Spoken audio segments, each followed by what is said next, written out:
On today's show, the guys discuss the importance of professional development to a single person. Should you cancel your training session when just one person signs up? There's also a Google tip of the week and so much more up next on the EduTech Guys.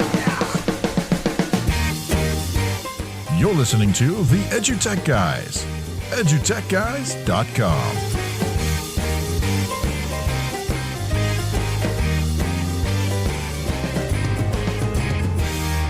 Hello and welcome to the show. I'm David Henderson. Hey, I'm Jeff Madlock. Yeah, hey, thank you so much for checking out today's episode. Yeah, real excited. Another quick one. We're just in the secret headquarters, the little clubhouse. That's right. For the lunch session. That's right. EduTech Guys Lunch Clubhouse. The lunch clubhouse. That's right. Pee-wee's clubhouse.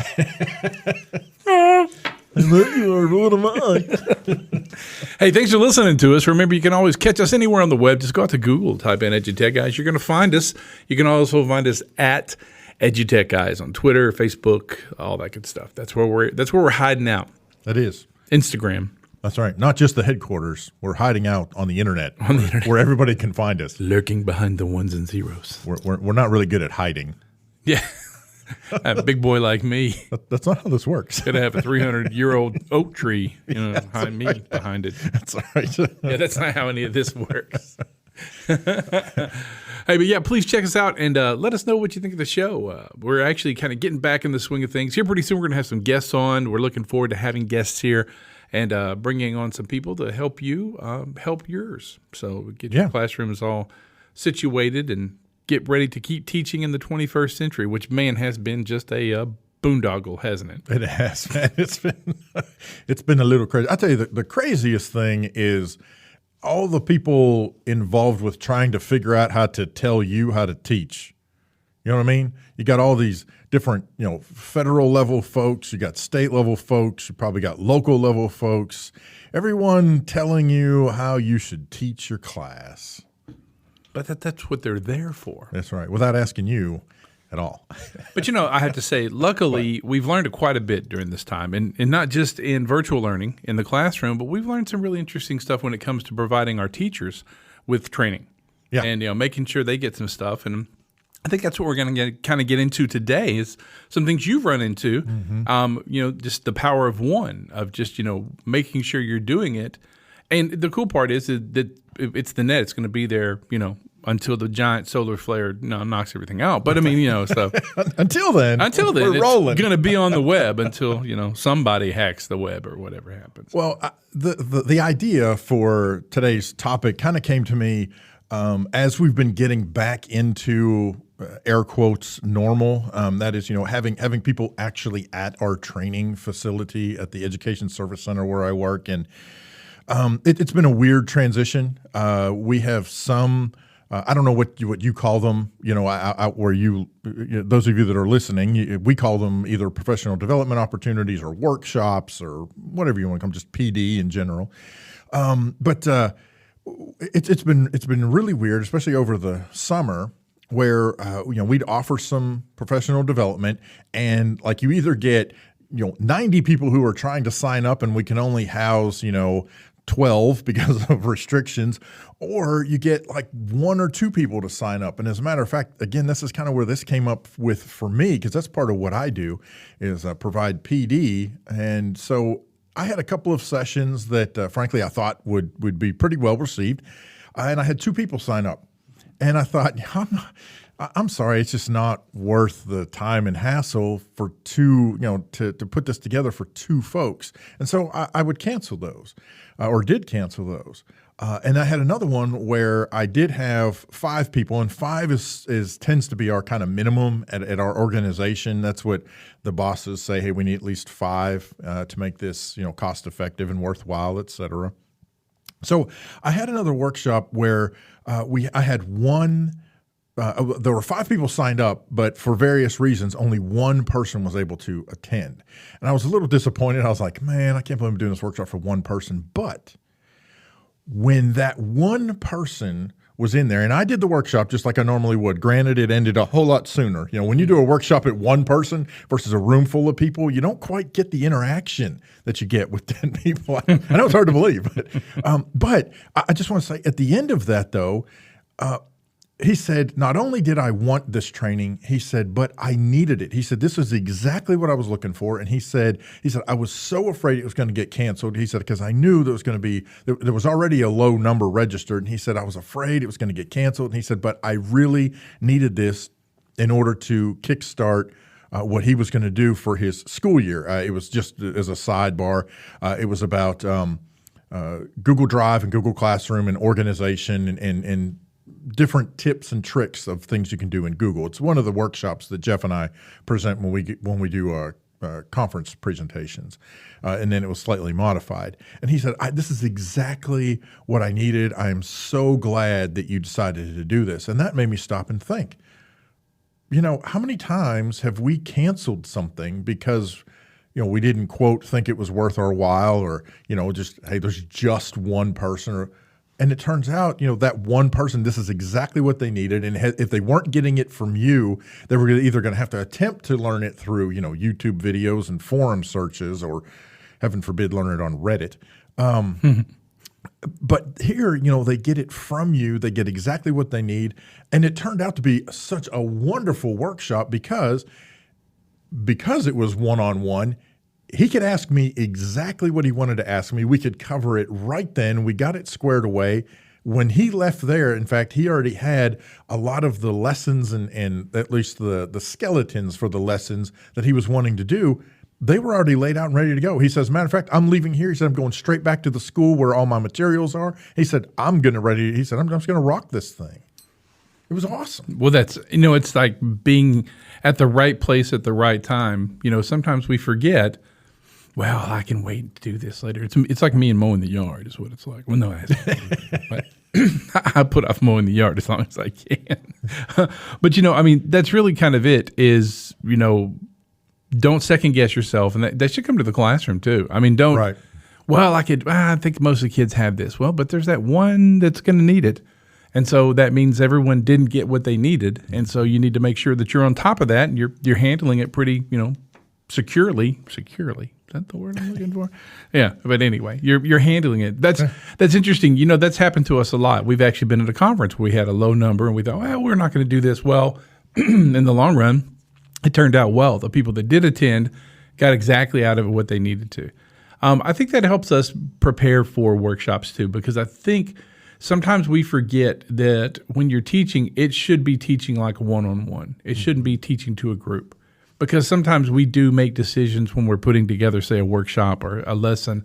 We make decisions thinking that the group is going to be like this instead of, you know, teaching to the least common denominator. Is that the best way to think of it? I mean, it makes it sound kind of, you know, but you know what I mean? I mean, teaching to, okay, yeah, well, think about the old days. You know, I remember teaching workshops in the late 90s on, you know, Windows, and you would have, okay, so now we're going to use the mouse and we're going to create a new folder on the desktop. Now we want to grab that folder and move it around. How many people would shuffle that folder trying to click that thing across the desktop, or how many people would create 72 new folders? Yes.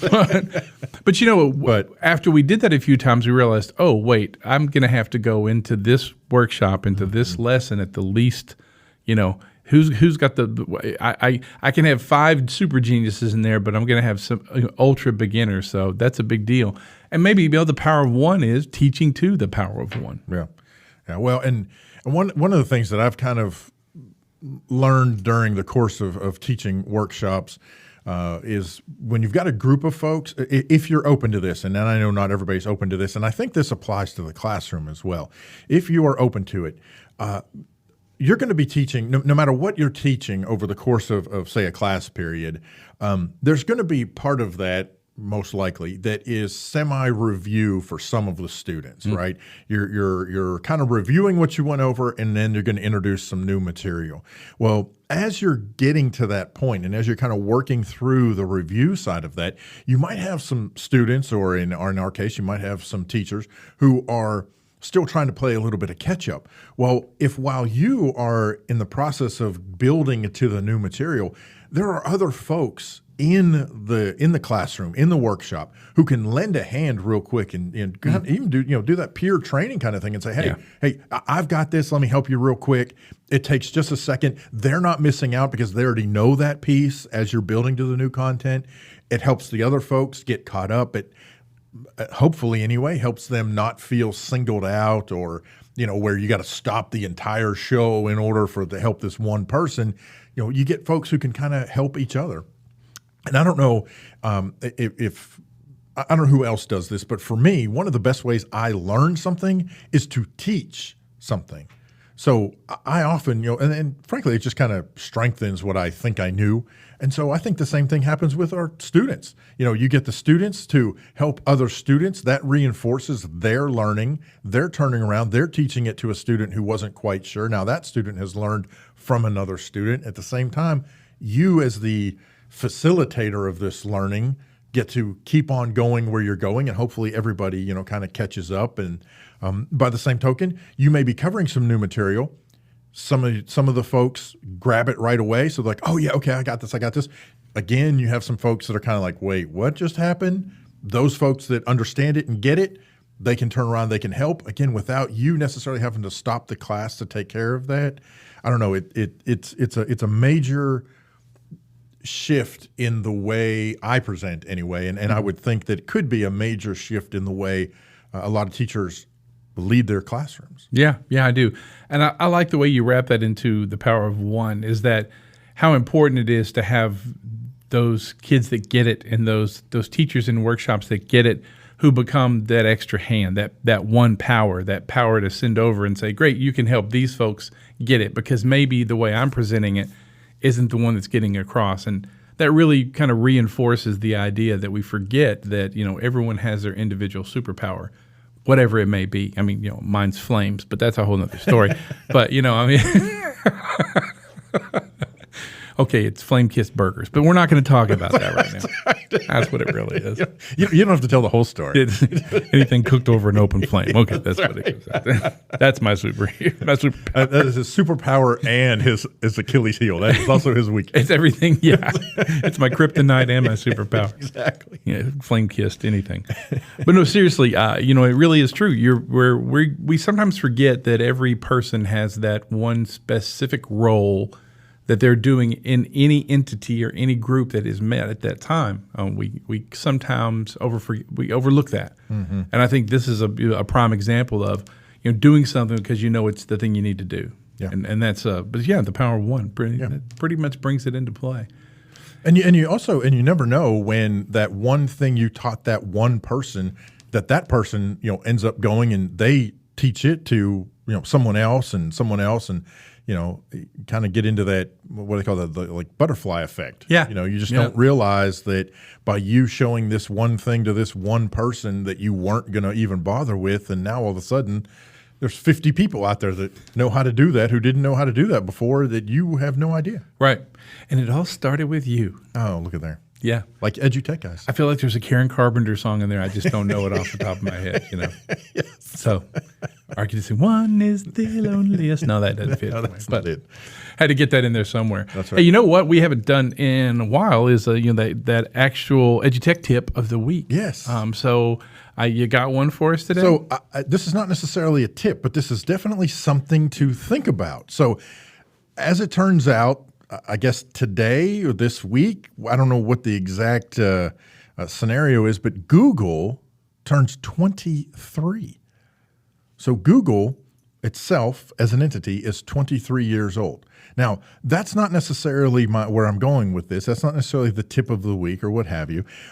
What I find interesting is there's a site called googlegraveyard.com. And the Google Graveyard is a list of, and not just a list, but it shows you all of the different products that Google has killed over their course of the 23 years. It is a fascinating history of looking back and especially those of us that were using some of those tools, you go, oh, I forgot all about that tool, or I forgot they even killed that off. Or it's the Google bread slicer. Yeah, that's interesting. That's right. Never knew that existed. But yeah, it's just I don't know. It's very cool. I was actually looking for something else, and this Google Graveyard thing came up, and I was like, oh my gosh, this is so cool. So yeah, GoogleGraveyard.com. That's pretty interesting.